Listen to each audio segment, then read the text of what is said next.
어떤 사람이 길을 가다가 실수를 해서 깊은 웅덩이에 빠졌습니다. 스스로는 절대 나오지 못하는 구덩이에 빠졌습니다. 그리고 그가 이제 그 구덩이에서 나올 수 없는 것을 인식하고 소리 질러 살려달라고 밖을 향해서 사람 살려주세요 라고 하면서 소리를 지릅니다. 그런데 마침 그곳을 지나가던 불교를 대표하는 석가모니가 그곳을 지나가다가 그 소리를 듣고 그 구덩이를 바라봤더니 사람이 한 명이 있는데 그 사람을 향해서 이렇게 이야기를 했습니다. 당신은 전생에 무슨 죄가 많았으면 이렇게 비참하게 죽게 되었을까요? 업보요, 업보 하면서 혀를 끌끌 차더니 나무아미 타불관세음보살 하고 가버렸다고 합니다. 그 다음에는 유교를 대표하는 공자가 그 길을 가다가 사람 살려주세요 라는 그 소리를 듣고 그 구덩이에 가보니 사람이 정말 한 사람이 빠져 있는 것이죠. 그랬더니 이 공자가 이야기하기를, 이 사람아, 왜 바른 길로 가지 않고 그 잘못된 길을 가다가 빠졌는가 라고 책망을 하면서 빨리 그곳에서 나오게, 자네 힘으로 그곳에서 나올 수 있다네 라고 그렇게 이야기를 던지고 그냥 지나가 버렸다라는 것이죠. 공자는 죽게 된 사람을 보고 그냥 건져줄 생각을 하지 않고 심하게 질타만 하고 또 잘못했다고 하고 그냥 지나가 버렸다는 것입니다. 마지막으로 예수가 그 소리를 들으시고 말씀하시기를, 알았다, 내가 내려갈 테니 조금만 기다리라, 내가 너를 구해주겠다 라고 하시고 예수님께서 그 구덩이에 내려가셨다라는 이야기입니다. 중국 석학 이모당이라는 사람의 이야기입니다. 여러분들, 이 이모당이라는 사람은 세계적인 석학이었는데 그가 선교사를 통해서 예수를 영접하게 되었습니다. 그리고 그 선교사님 도움을 받고 미국으로 유학을 와서 이곳에서 아주 자유롭게 또 부유하게 공부를 할 수 있게 되었습니다. 그런데 그는 공부에 완전히 빠져서 예수님을 잃어버리고 그냥 학문에만 자신의 인생을 올인하는 그런 삶을 살았습니다. 그리고 그는 많은 공부 끝에 세계적인 석학이 된 후에 그는 고백하기를, 나는 탕자입니다. 그러면서 그가 주님께로 돌아오게 되었습니다. 그리고 사람들은 묻습니다. 당신은 왜 그리스도에게로 다시 돌아왔습니까? 그렇게 물었더니 그가 이야기하기를, 나는 불교와 유교 그리고 기독교를 나름 깊이 연구해 보았습니다. 그랬더니 불교는 업보를 주장하고 유교는 도덕적 질타를 하지만 거기에는 생명이 없었습니다. 오직 기독교만이 진리가 있었습니다. 오직 예수님만이 나를 죄에서 구하러 내려오신 참 구주가 되었습니다. 그렇게 고백한 이야기가 바로 우리가 읽은 그 구덩이에 빠진 그 사람들에 대한 그 반응, 그것을 구체적으로 이 사람이 이야기한 내용입니다. 여러분들, 기독교 외에 모든 종교는 땅으로부터 시작해서 하늘에 도달하려고 합니다. 그래서 돌을 닦고 또 참선을 하고 뭔가 선한 일을 해서 신의 경지에 구원을 받고자 하지만 그곳에는 구원이 없다라는 것입니다. 그러나 우리 기독교는 하나님께서 땅에서부터 시작하지 아니하시고 하늘의 문을 여시고 하나님의 보좌를 버리시고 이 땅에 예수님이 찾아오셔서 우리를 구원하시는 놀라운 구원의 그 은혜를 주셨다라는 것이죠. 그분을 우리 마음속에 구주로 영접하면 우리는 그리스도인이 될 수 있다라는 것입니다. 지금도 이 예배 가운데 찾아오신 그 주님을 여러분들의 그리스도로, 구원자로 영접하심으로 하나님이 기뻐하시는 그리스도인이 되시는 여러분들의 삶이 되시길 주님의 이름으로 축원드립니다. 오늘 본문을 통해서 그리스도인이 된다는 것이 무엇이고 또 우리가 어떻게 그리스도인이 될 수 있는지를 오늘 본문을 통해서 살펴보겠습니다. 먼저 그리스도인이 된다는 것은 주님을, 하나님을 나의 주인으로, 나의 왕으로 모셔드리는 것, 그것이 바로 그리스도의 시작입니다. 그리스도인이 되는 시작이다라는 것입니다. 우리는 보통 모태신앙이라는 말을 많이 합니다. 그래서 교회를 출석하는 많은 성도님들을 설문조사를 했다고 합니다. 과연 모태신앙이 몇 명이나 될까라고 조사해 보니까 약 52.9%가 모태신앙이다. 여러분들 마음으로 손들어 보시기 바랍니다. 나는 모태신앙이다. 그죠? 여러분들 한 반 정도는 모태신앙이실 것입니다. 그런데 이 모태신앙의 사람들이 주로 어렸을 때 아이를 낳고 부모님의 신앙으로 아이를 키우고 또 이렇게 장성해서 대학을 가보면 이제 대학 이후부터는 그들이 신앙을 선택한다라는 것이죠. 그래서 모태신앙으로 시작해서 성인에 이르러서 그 그리스도인, 교회를 얼마나 나가는가 설문을 조사했더니 아까는 53%가 모태신앙이었었는데 성인이 된 이후로는 13%밖에 교회를 다니지 않았다라고 그렇게 이야기합니다. 그래서 보통 우리가 모태신앙을 어떻게 부르냐면 신앙생활을 못하시는 분을 모태신앙이다 이렇게 부르기도 합니다. 다 그런 건 아닌데, 그러니까 어떤 분은 또 영적 기도를 내가 했으니 나는 그리스도인이다 라고 그렇게 말씀하시는 분이 있습니다. 여기서 영적 기도 한 번이라도 안 해본 분들은 없죠. 어떤 분이 복음을 전하고 그 맨 마지막에 영적 기도 따라 하십시오 그렇게 해서 영적 기도 하신 분이 있습니다. 그래서 저 옛날에 왕년에 영적 기도한 사람입니다. 그러므로 저는 그리스도인입니다. 이런 분들이 있습니다. 그런데 여러분들 영적 기도하고 그의 삶이 정말 예수 그리스도를 주인 삼고 그의 삶의 변화가 있어야 되는데 없다면 영적 기도 100번 해도 그리스도인으로 살아갈 수 없다라는 것입니다. 또한 어떤 분은 목사님 저는 구원의 확신이 있습니다. 그러므로 저는 그리스도인입니다. 이렇게 이야기를 합니다.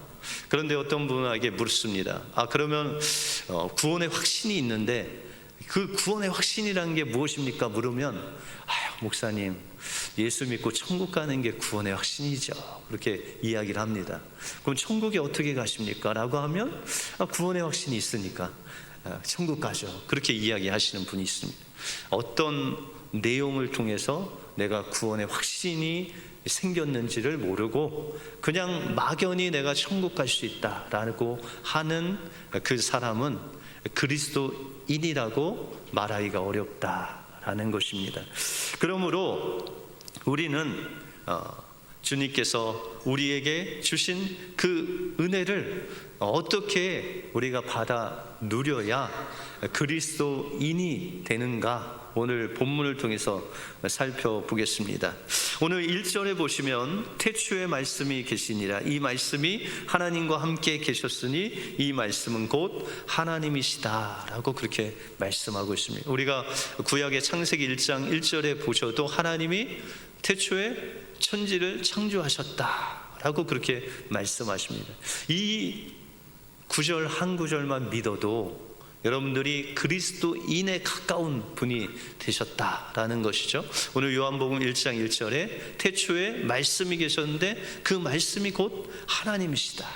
그 빛이 있으라 하신 그 말씀으로 모든 만물을 창조하신 분이 바로 예수님이시고 삼위일체 우리 하나님이시다라는 것이죠. 이렇게 모든 만물을 창조하시고 주인 되신 분이 하나님이신데, 우리가 창세기 1장 26절에 보시면 하나님이 이르시되 우리의 형상을 따라 우리의 모양대로 사람을 만들고 라고 그렇게 말씀하고 있습니다. 여러분들 모두는 누가 만드셨다고요? 하나님이 누구의 형상대로? 하나님의 형상대로 만드신 하나님의 자녀다. 그러면 여러분들의 주인은 누구시죠? 여러분들을 만드신 분이 여러분들의 주인입니다. 그러면 여러분들의 인생을 누가 인도하셔야 됩니까? 주인 대신 그 하나님이 인도하시는 거예요. 우리가 고대식으로 이야기하면 하나님이 우리의 왕이신 것입니다. 우리는 하나님의 자녀이자 종이자 하나님이 만드신 피조물이라는 것이죠. 그러므로 우리는 하나님과의 관계에 있어서 하나님은 우리에게 말씀하시고 우리는 하나님께 순종하는 그런 관계로 살아가는 것이 하나님께서 우리를 향한, 또한 우리가 하나님을 향한 본분이다라는 것입니다. 다시 말해서 우리의 삶의 주체는 하나님이시고 그 하나님의 말씀대로 순종하며 살아가는 그 사람이야말로 하나님의 자녀가 되는, 그리스도인이 되는 첫 출발 시작이다라고 말씀드릴 수 있다라는 것입니다. 그런데 우리 인간이 이렇게 우리의 주인 되시고 왕 되신 그 하나님의 말씀대로 순종하며 살아야 되는데, 우리 아담과 하와, 인류를 대표하는 아담과 하와가 하나님 말씀에 불순종함으로 우리 안에 죄가 들어오고 우리는 죽을 수밖에 없는 그런 심판을 맞이하게 되었다라는 것입니다.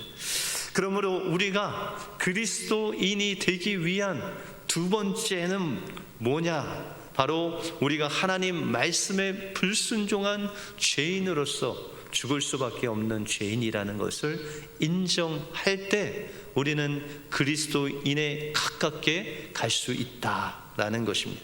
여러분들, 죄인이 되었다라는 것은 어떤 분은 목사님 저는 법 없이도 사는데 무슨 제가 죄인입니까? 요즘 거짓말도 안 하고요, 요즘 잘 살고 있습니다, 저 죄인 아닙니다, 이렇게 말씀하시는 분이 있습니다. 여러분들, 죄에는 여러 종류의 죄가 있죠. 도덕적인 죄, 십계명과 같은 간음하지 말라, 거짓말하지 말라, 남의 이웃의 것을 탐내지 말라, 부모를 공경하라, 이 모든 도덕적인, 또한 하나님 말씀을 어기면 그것도 죄죠. 그것을 보통 자범죄라고 그렇게 이야기를 합니다. 근데 예수님께서 이 땅에 오셔서 산상수훈을 통해서 마음의 죄를 보여주셨어요. 마음으로 다른 사람을 무시하든지 또한 욕하든지 미워하든지 다 죄다라고 그렇게 말씀하고 있습니다. 이 정도 되면 그래, 내가 행동으로는 짓지 않았어도 마음으로는 죄를 지었구나, 이 정도까지는 인정하실 텐데, 그런데 더 뿌리가 되는 죄가 있습니다. 그것이 뭐냐면, 나의 삶의 주인이 하나님이신데 그 하나님 자리에 내가 주인이 되어서 살았던 것, 살고 있다면 그것이 가장 하나님 앞에서 큰 죄라는 거예요. 여러분들, 인생을 돌이켜 보시면은 하나님의 그 자리에 내가 앉아서 내 마음대로 산 것이 하나님이 보실 때 가장 큰 죄다라는 것입니다. 다시 말해서 하나님의 자리에 내가 앉아서 내 중심적으로 내 마음대로 내 인생을 살았다면 그것은 하나님 앞에서 가장 큰 죄다라는 것이죠. 어느 목사님에게 다비다라는 딸이 있었습니다.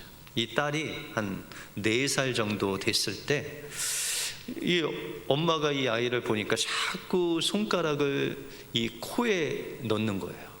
그러더니 그 코 안에 있는 뭘 꺼내더니 그냥 돌돌 말면서 결국에는 입속으로 쏙 들어가는 거죠. 엄마가 보니 그 모습이 얼마나 더러웠던지 그 다비다를 향해서 제발 다비다야, 그 코에 손 좀 대지 말라, 너무 더럽다. 그런데 이 꼬마가 당당히 엄마 앞에 서더니 코에다가 손가락을 또 넣더니 뭘 꺼내서 돌돌 말더니 입에다 쏙 넣더니 엄마한테 하는 얘기가, 엄마 이거 내 거야. 그렇게 이야기를 했대요. 여러분들, 우리가 하나님이 주신 것 내 거라고 하시면서 내 맘대로 사는 우리의 모습이 바로 이 어린아이의 모습과 같다라는 것입니다. 하나님이 향해서 하나님 이 인생이 내 것입니다 하고 그 죄악을 먹고 마시는 우리의 모습이 바로 죄인된 모습이다. 이것을 하나님 앞에 내려놓고, 하나님 나의 주인은 주님이십니다. 나는 주님 앞에 죽을 수밖에 없는 죄인입니다 라고 인정할 때 우리는 그리스도인이 될 수 있다라는 것이죠.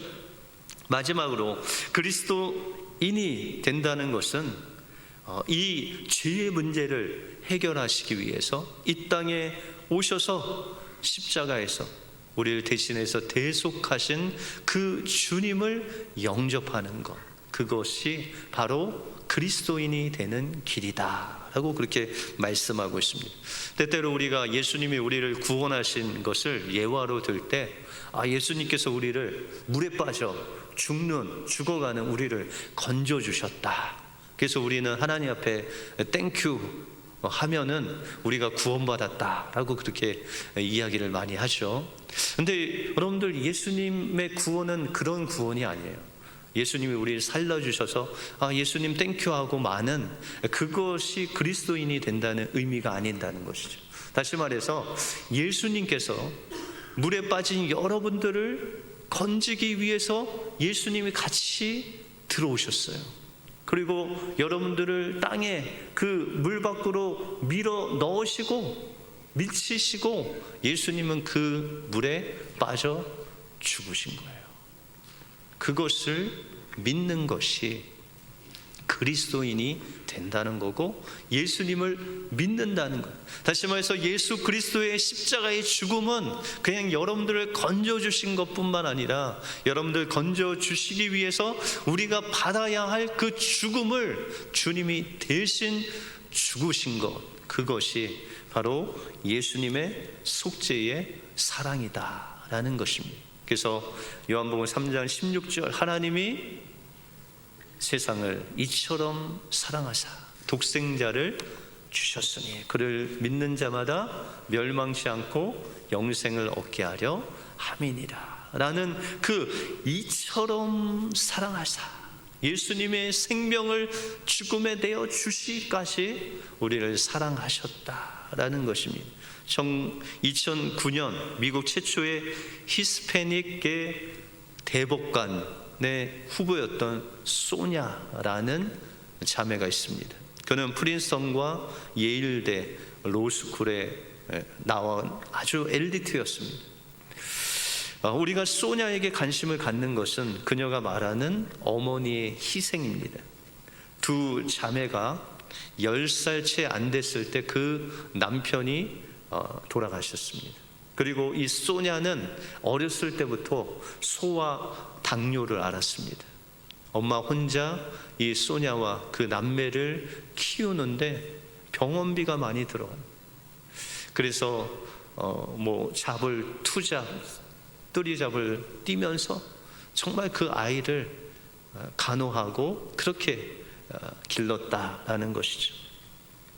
그렇게 어머니의 희생을 통해서 소냐가 대법관 후보에 오르고 그가 대법관이 된 그런 날에 오바마 대통령이 그 소냐를 지명하면서 그의 인생, 또 그가 자라온 그런 삶을 이야기해 주었습니다. 그래서 소냐는 일일이 그 사람이, 이 소냐가 대법관이 되기 위해서 도와준 많은 사람들에게 감사하고 일일이 감사를 표현합니다. 그리고 마지막에 여기에 아주 특별한 분이 오셨습니다. 그분이 바로 우리의 어머니십니다. 눈물을 가득 담은 그의 어머니가 일어서자 참석한 모든 사람들이 일어나서 박수의 갈채를 보냈습니다. 그리고 그 소냐는 고백하기를 나의 어머니는 두 남매를 기르기 위해서 그의 일생을 바치셨습니다. 그리고 그분은 영원히 잊을 수 없는 분이십니다 라고 그렇게 고백하면서 자신의 어머니의 희생을 그 마음 백성들에게 이야기를 했습니다. 여러분들, 예수님도 자신의 모든 인생을 여러분들 살리시기 위해서 십자가에 내어 던지신 분이십니다. 그러면 그분을 여러분들이 영원히 잊지 않고 날마다 그분께 감사하며 나가는 것이죠. 그러면 그분이 여러분들에게 말씀하시면 그것을 순종하지 않을 분이 어디 있겠습니까? 여러분들의 그 죽음에서 건지시기 위해서 그 몸버려 십자가의 그 6시간, 그 피 흘리시면서 여러분들을 살리신 그 예수님이 여러분들에게 말씀하실 때 그 말씀을 여러분들 순종하는 사람이 바로 그리스도인이다 라고 말씀하고 있습니다. 그래서 요한복음 3장 16절, 하나님이 우리를 이처럼 사랑하신 그 예수님의 그 사랑을 통해서 우리가 그리스도의 사람이 되었다라는 것입니다. 그리스도인이 된다는 것은 바로 이 세 가지 사건, 하나님이 우리를 창조하시고 우리의 주인이 되셨다. 그런데 우리가 그 하나님의 자리에 우리가 주인 노릇한 그 죄를 깨닫고 우리를 대속하신 예수 그리스도를 영접하고 그 말씀에 순종하며 살아가는 그 사람이 바로 그리스도인이다 라고 말씀드릴 수 있다라는 것입니다. 어떤 집사님이 모태신앙으로 태어나서 형식적으로 신앙생활을 하다가 자녀 교육 때문에 이민을 오셨습니다. 그런데 이곳에 와갖고 한국에서 한 번도 해보지 못한 그 이민 생활을 하는데 살 수도 없고 죽을 수도 없는 그런 힘든 상황에 처했습니다. 집사라는 그냥 명패는 있었지만 하나님을 아버지라 한 번이라도 불러본 적 없는 이 집사님이 하나님께 기도하기 시작했습니다. 통곡을 하면서 하나님 아버지, 저 좀 도와주십시오. 저 좀 도와달라고 기도를 하는데 하나님께서 음성으로 다가오셨습니다. 보통 음성으로 다가오시면 좋게 다가오시는데 이 집사님에게는 하나님이 매정하게 말씀하시기를 내가 왜 내 아버지냐 그렇게 말씀하시죠. 아니 하나님 제가 집사인데 하나님이 제 아버지 아니십니까? 그랬더니 하나님이 무슨 근거로 내가 내 아버지냐 그렇게 물으셨대요. 그래서 그러면 제가 몇 가지 근거를 대겠습니다. 그래서 이 집사님이 근거를 대시는데 하나님, 저희 육신의 아버지가 장로님이십니다. 그렇게 말했대요. 하나님 뭐라고 하셨게요? 그냥 그 집사님 느낌에 So what? 그래서 하나님 또 있습니다. 저희 어머님이요 저를 위해서 새벽 밤마다 엄청 기도하십니다. 그렇게 말하고 났는데 그것도 아닌 것 같더래요. 그래서 세 번째로 하나님, 저 어렸을 때요 미션 스쿨 다녔습니다. 암송도 많이 하고요 성경도 통독도 많이 해서 상도 많이 받았습니다. 그런데 이것들이 하나님 앞에 별로 그렇게 도움이 안 된다는 것을 알고 그냥 통곡을 하는데 하나님이 스르르 가시는 거예요. 그래서 집사님이 생각할 때 내가 정말 이 죽을 지경에 놓여서 하나님을 아버지라고 불렀는데 그 하나님이 나의 아버지가 아니라고 생각하니까 그의 마음속에 두려움이 찾아왔습니다. 그리고 그 다음날 정신을 차리고 그 가까운 교회에 찾아가서 목사님께 물었답니다. 목사님, 어떻게 하면 제가 하나님을 아버지라 부를 수 있겠습니까? 저 좀 도와주십시오. 그랬더니 목사님께서 오늘 본문 말씀 요한복음 1장 12절을 말씀하시면서 영접하는 자, 곧 그 이름을 믿는 자들에게는 하나님의 자녀의 권세를 주셨으니 이는 혈통으로나 육정으로 된 것이 아니라 하나님께로부터 난 자들이니라 라는 이 말씀을 말씀하시면서 집사님, 아버지라 부를 수 있는 하나님의 자녀되는 권세는 혈통으로 되는 것이 아닙니다. 좋은 집안에서 태어났다고 되는 거 아닙니다. 또한 육정으로 되는 것도 아닙니다. 열심으로 돌을 닦고 성경을 읽고 지식이 많고 그렇다고 그 아버지라 부를 수 있는 것 아닙니다. 아무리 노력하고 몸부림쳐도 그리스도인이 되는 것이 아니라 딱 하나, 예수 그리스도를 나의 구주로 영접하는 것, 그 이름을 믿는 것이 바로 아버지라 부를 수 있는 비결입니다. 그래서 그 집사님이 정말 그 예수 그리스도의 십자가를 기억하고, 주님이 나를 위해서 죽기까지 사랑하셨구나, 그 부활하신 그 주님을 나의 주인으로 삼고 내가 그 주님의 말씀에 순종하는 삶이 바로 아버지라 부를 수 있는 그리스도인이 되는 거구나 라고 생각하고 그 예수님을, 자기를 위해서 죽으시고 부활하셔서 주인 되신 그 주님을 영접하고 그의 삶의 변화가 있을 때 하나님을 아버지라 부를 수 있었다라는 간증을 들었습니다. 여러분들 모태신앙이라고 다 그리스도인이 아닙니다. 여러분들 영접 기도했다고 다 그리스도인이 되는 거 아닙니다. 구원의 확신이 있다고 그리스도인이 되는 거 아닙니다. 그리스도인이 되려면 모든 만물을, 또한 나를 창조하신 그분이 나의 주인이고 왕이신 것을 고백하고 그렇게 사는 것입니다. 그리고 내가 하나님 자리에 앉아서 하나님 이거 내 겁니다 라고 주장했던 나의 죄된 모습을 주님의 십자가에 내려놓고 나의 옛사람을 십자가에 못 박고 나를 살리시기 위해서 죽기까지 그 생명을 내어주신 그 주님을 평생 기억하면서 그분의 말씀에 순종하는 삶을 살아갈 때 우리는 주님의 진정한 그리스도인의 그 영광을 누릴 수 있다라는 것입니다. 진정한 그리스도인이 돼서 하나님을 아버지라 부르시는 여러분들의 삶이 되시길 주님의 이름으로 축원드립니다. 기도하겠습니다.